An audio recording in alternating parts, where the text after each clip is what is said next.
बच्चों, आज के वीडियो में हम लोग पढ़ेंगे बायो सेवर्ट का नियम, ठीक है, और एक समान चुंबकीय क्षेत्र में स्थित धारावाही चालक पर बल। दो चीज़ पढ़ेंगे। तो सबसे पहले पढ़ लेते हैं बायो सेवर्ट का नियम।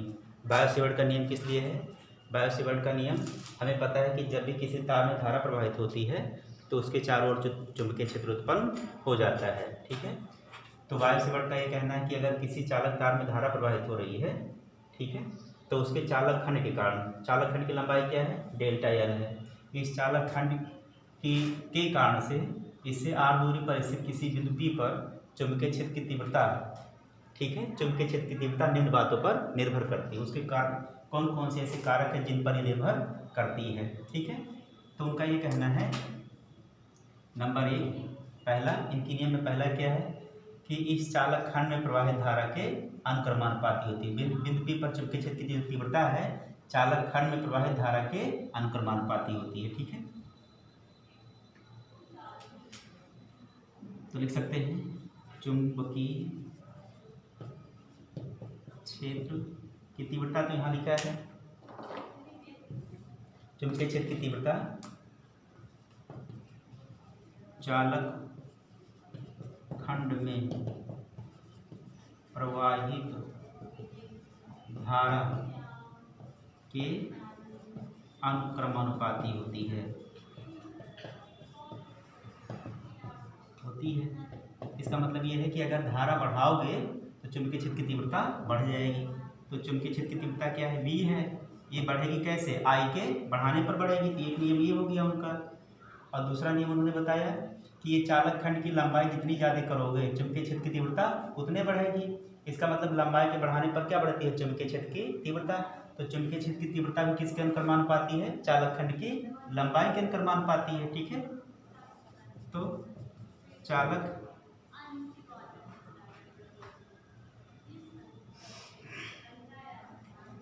खंड की लंबाई के अनुक्रमानुपाती होती है, ठीक है। चालक खंड की लंबाई जितनी बढ़ाओगे चुंबकीय क्षेत्र की तीव्रता उतनी ही बढ़ जाएगी।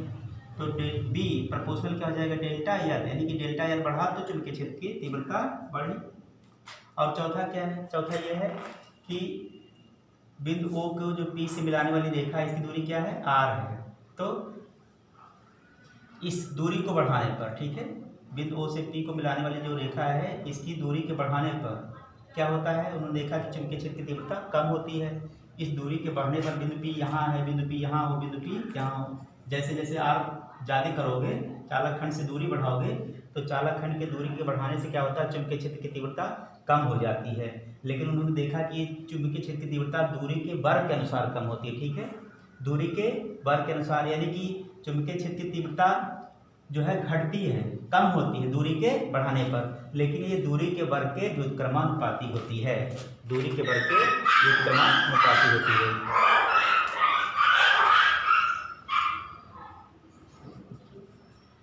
चालक खंड के बिंदु O से P की दूरी के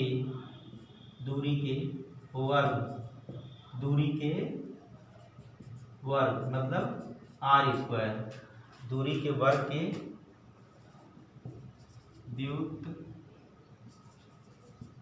व्युत्क्रमानुपाती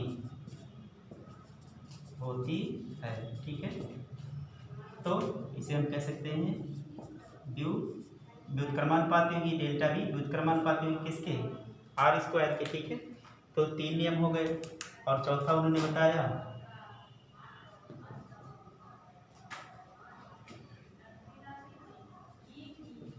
धारा की दिशा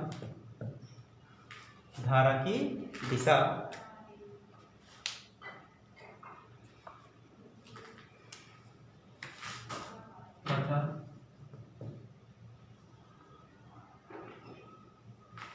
धारा की दिशा तथा चालक खंड तथा चालक खंड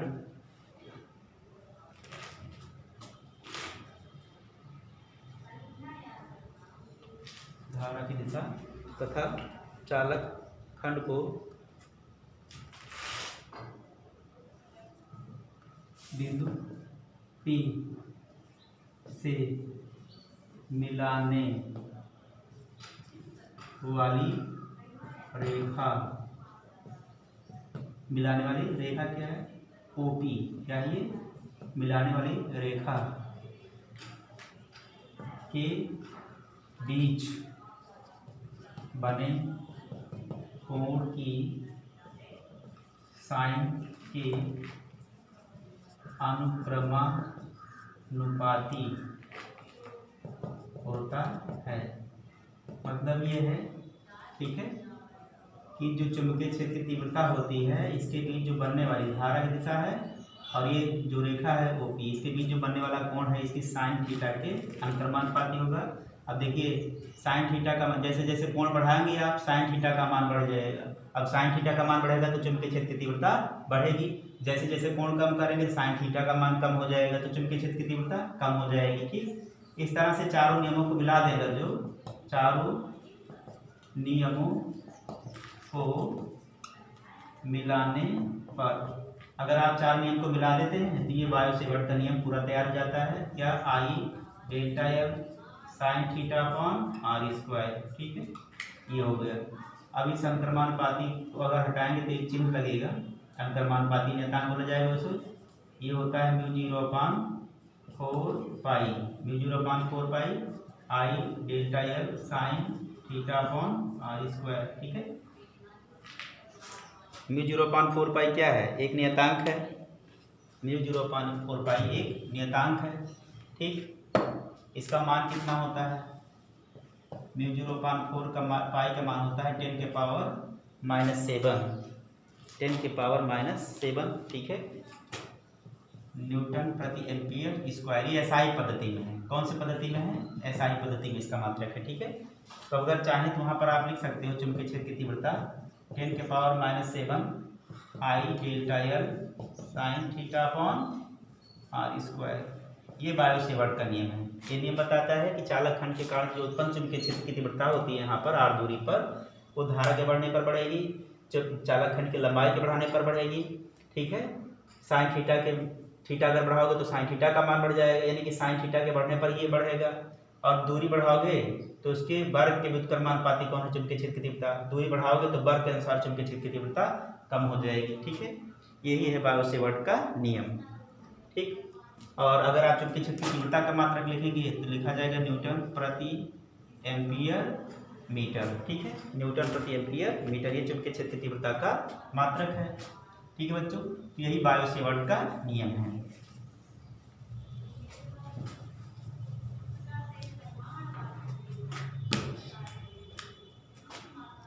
अब हम पढ़ेंगे एक समान चुंबकीय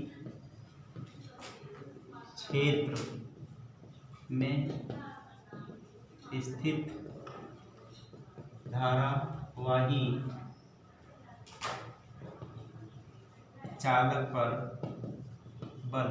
ठीक है, मान लीजिए कोई चालक है, यह कोई एक चालक है, किसी एक समान चुंबकीय क्षेत्र में स्थित है, किसी एक समान चुंबकीय क्षेत्र B में स्थित है। ठीक है, जब चुंबकीय बल रेखाएं बराबर दूरियों पर होती है तो इसे क्या बोलते हैं? एक समान चुंबकीय क्षेत्र। और मान लीजिए कि इसमें धारा कितनी प्रवाहित हो रही है? I एम्पियर की, और इस चालक की लंबाई कितनी है? L। ठीक है, तो इस पर जब भी किसी, आपने देखा है, बताया था कि जब किसी चालक को एक समान चुंबकीय क्षेत्र में रखते हैं तो उस पर बल भी लगता है। ठीक है, ठीक है, बल की दिशा के लिए हमने फ्लेमिंग के बाएं हाथ का नियम बताया था। तो बल की दिशा निकाल लेंगे हम लोग, लेकिन उस बल का परिमाण क्या होगा? जब इस चालक को एक समान चुंबकीय क्षेत्र में रखेंगे तो बल का परिमाण क्या होगा? ठीक, तो बल का परिमाण क्या होगा? लगने वाला बल किन बातों पर डिपेंड करता है? चुंबकीय क्षेत्र की तीव्रता पर निर्भर करता है। चुंबकीय क्षेत्र की तीव्रता बढ़ाओगे तो बल बढ़ जाएगा। ठीक है, और लंबाई बढ़ाओगे तब भी बल बढ़ेगा। और इसमें धारा जितनी ज़्यादा प्रबल होगी, जितनी ज़्यादा धारा प्रबल बहेगी चुंबकीय क्षेत्र, उतना ही ज़्यादा इस पर बल लगेगा। लंबाई जितनी ज़्यादा होगी, यानी कि तार जितना लंबा होगा चुंबकीय क्षेत्र में, ठीक है, उस पर बल उतना ही अधिक होगा। और चुंबकीय क्षेत्र की तीव्रता जितनी ज़्यादा होगी, बल उतना ही अधिक होगा, ठीक है। तो चालक पर लगने वाला बल जो है वो इतनी कारकों पर निर्भर करता है, इतनी कारकों पर निर्भर करता है। सबसे पहला ये प्रोपोर्शनल किसके होता है, आई, यानी कि आई के बढ़ाने पर क्या बढ़ेगा, चुंबकीय क्षेत्र की तीव्रता। तो चालक में प्रवाहित धारा का मान बढ़ाने पर बढ़ता है, यानी कि यह प्रोपोर्शनल किसके है, आई के। और दूसरा क्या है, चालक की लंबाई बढ़ाने पर, चालक की लंबाई बढ़ाने पर भी चुंबकीय क्षेत्र की तीव्रता बढ़ती है, ठीक है। तो यानी कि यह प्रोपोर्शनल क्या हो गया, यल हो गया, एफ अनुक्रमानुपाती अर्थात यल हो गया। और दूसरे, आप चुंबकीय क्षेत्र की तीव्रता जितने ज़्यादा बढ़ाओगे, बी का मान जितना ज़्यादा बढ़ाओगे, उतना ही ज़्यादा कौन बढ़ेगा, चालक पर लगने वाला बल। अब ये देख रहे हैं, ये जो है, ये जो चालक है इससे कितना अंश का कोण बना रहा है, थीटा कोण बना रहा है। चुंबकीय क्षेत्र में जब थीटा कोण पर रखा गया है तो लगने वाला जो बल होता है इसके बीच, ये जो चुंबकीय क्षेत्र की दिशा है और चालक में प्रवाहित धारा की दिशा है, इसके बीच बनने वाले कोण की साइन के अनुक्रमानुपाती होता है। तो हम लेंगे क्या, साइन थीटा, यानी कि कोण थीटा बढ़ाओगे तो साइन थीटा बढ़ेगा, और साइन थीटा बढ़ेगा तो बल का मान भी बढ़ेगा। ये भी 1 2 3 4 बातों पर निर्भर करता है। अगर इन सबको मिला दिया जाए तो I L B sine theta क्या हो जाएगा, I L B sine theta, ठीक है। और ये जो अनुक्रमानुपाती है इसका मान बी पर निर्भर करता है, बी माने चुंबकीय क्षेत्र की तीव्रता पर निर्भर करता है, ठीक है बच्चों। अब एमकेएस प्रणाली में, एमकेएस प्रणाली में जो है इस बी का मान इस प्रकार चुना गया है कि के का मान कितना हो, 1 हो। और जब के का मान 1 हो तो एफ बराबर कितना हो, इसको हटा देंगे हम लोग, है ना, और अभी इसको बाद में लगा लेते हैं। इसको हटाएंगे तो क्या लिखा जाएगा, एफ बराबर के I L B sine theta. अब ये क्या है, अनुक्रमानुपाती नियतांक है, के क्या है, अनुक्रमानुपाती नियतांक है, ठीक है, जिसका मान बी पर डिपेंड करता है। और एमकेएस प्रणाली में के का मान इस तरह रखा गया कि इसका मान कितना हो, 1 हो। जब के का मान 1 होगा तो क्या हो जाएगा, F equal to I L B sine theta, ठीक है। तो चालक पर लगने वाला बल कितना हो गया, I L B sine theta. अब इन सब बातों पर डिपेंड करती है कौन, चालक पर लगने वाला बल निर्भर करता है, ठीक है। अब ये देखिए, अगर यहाँ पर थीटा आप 90 डिग्री कर देंगे, थीटा कितना कर देंगे, 90 डिग्री, ठीक है। जब 90 डिग्री कर देंगे तो साइन 90 का मान कितना हो जाएगा, 1 हो जाएगा। तो आप लिखेंगे आप बराबर आई बी एल साइन 90 डिग्री, और साइन 90 का मान कितना होता है, 1 होता है। तो लगने वाला बल आई बी एल हो गया। अब अगर आप थीटा 0 कर देंगे, 0 कर देंगे तो यह बराबर हो जाएगा आई बी एल साइन 0। अब साइन 0 का मान 0 होता है, इस नाते कितना हो जाएगा, 0 हो जाएगा। आप जानते हैं साइन 0 का मान कितना होता है, 0 होता है। तो 0 का गुणा कर देंगे सब 0 हो जाएगा। यानी कि जब ये 0 का मतलब क्या है, जब चालक हमारा चुंबकीय क्षेत्र की दिशा में होगा तो बनने वाला कोण 0 हो जाएगा, और जब कोण 0 हो जाएगा तो लगने वाला बल भी क्या हो जाएगा, 0 हो जाएगा। तो आप देख रहे हैं कि थीटा के बढ़ने पर चुंबकीय चालक पर लगने वाला बल बढ़ जाता है। बढ़कर कितना हो सकता है, मैक्सिमम आई बी एल हो सकता है। कम कितना हो सकता, मिनिमम कितना है, 0 है, ठीक है।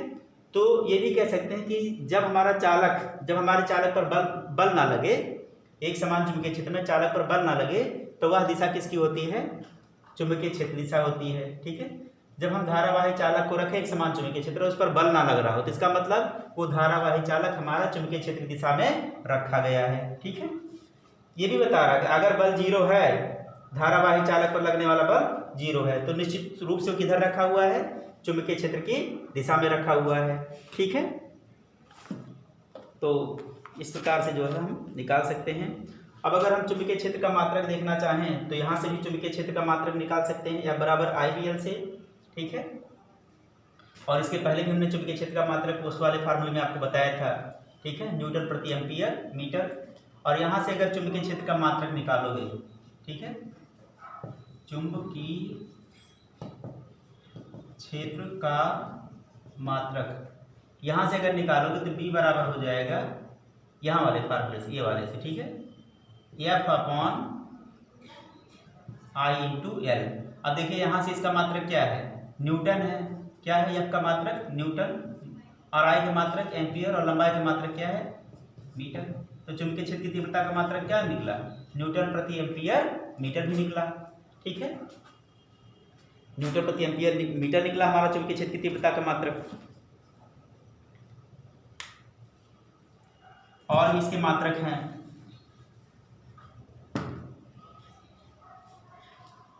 ये जो हमारा 1 न्यूटन प्रति एम्पियर जो मीटर होता है वो जो बराबर होता है 1 टेस्ला के, किसके बराबर होता है? 1 टेस्ला के बराबर होता है, 1 टेस्ला के बराबर होता है। और 1 टेस्ला बराबर होता है 1 वेबर प्रति मीटर स्क्वायर के बराबर होता है। यहाँ ये भी जान लीजिए कि 1 न्यूटन प्रति एम्पियर मीटर 1 टेस्ला, और ये भी चुंबकीय क्षेत्र का मात्रक है, ये भी चुंबकीय क्षेत्र का मात्रक है, ये भी चुंबकीय क्षेत्र का मात्रक है। तो देखिए न्यूटन प्रति एम्पियर मीटर, टेस्ला, वेबर प्रति मीटर स्क्वायर, ये सब क्या है? चुंबकीय क्षेत्र के मात्रक हैं। अब चुंबकीय क्षेत्र का मात्रक क्या होता है? एक और भी मात्रक है,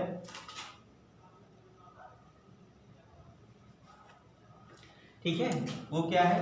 गॉस भी होता है। और जो हमारा 1 टेस्ला है वो 10 के पावर 4 गॉस के बराबर भी होता है। और ये जो गॉस है वो सीजीएस पद्धति का मात्रक है। किसका मात्रक है? सीजीएस पद्धति का मात्रक है। तो याद रखना, क्या याद रखना है कि 4 मात्रक हैं चुंबकीय क्षेत्र की तीव्रता के, न्यूटन प्रति ampere metre, tesla, weber per metre square और गॉस। और 1 न्यूटन प्रति एम्पियर किसके बराबर है? 1 न्यूटन प्रति एम्पियर मीटर 1 टेस्ला के, और 1 टेस्ला किसके बराबर है? 1 वेबर पर मीटर स्क्वायर। और ये बराबर किसके है? 10 के पावर 4 गॉस के बराबर है, ठीक है, 10 के पावर 4 गॉस के बराबर है। तो इस तरह से हमने 4 मात्रक भी सीख लिया, कौन किसके बराबर ये भी हमने देख लिया। तीनों किसके मात्रक हैं? एमकेएस पद्धति के मात्रक हैं, और ये सीजीएस, ठीक है। ये सारे मात्रक किसके हैं? एम के एस वाले, और ये कौन सा है? सीजीएस, ये क्या है? सीजीएस, और ये क्या है? एमकेएस, ठीक है। तो आज के टॉपिक में इतना ही, धन्यवाद।